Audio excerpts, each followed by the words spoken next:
достор, бүгүн силерге мен ушул сөз принтте кантип регистрация кылганды үйрөтөм. Регистрация деген басабыз достор биринчи. Анан өзүңөрдүн атыңарды жазасыңар.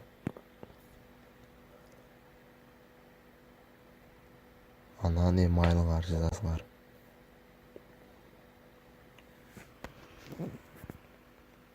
Достор, анан өзүңөрдүн телефонуңарды жазасыңар.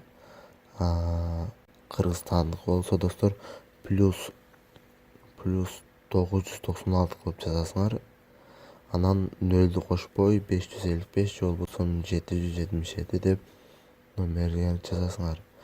Анан ошол номериңерге пароль менен пин код келет, ошону жоготпогула достор. Азыр так, ошол тамаларды жазып продолжить деген басабыз. Анан достор, көптөр ушул тестти өтө албай жатат экен. Мен силерге ушуну көрсөтүп берейин бүгүн. Биринчисинде экинчисин тандайбыз. Анан дагы экинчисин тандайбыз. Биринчисин тандайбыз, экинчисин тандап, бир, дагы 2.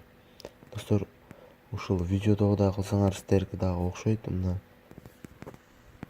пароль менен пин код биздин телефонго келди дейт. Ушунун эмайл дагы жазып алгыла, жоготпогула достор. Так, эми ушул аккаунтубузга киребиз.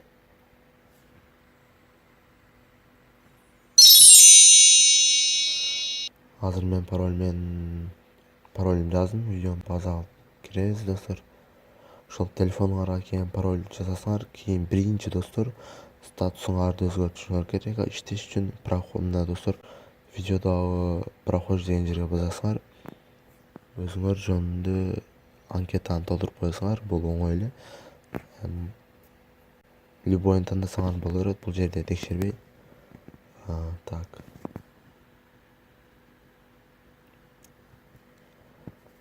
Анан достор, ошол силерге келген пин кодду жазып, ушул жерде сохранить деген басасыңар. Бул достор, ушинтип регистрация кылсаңар болот.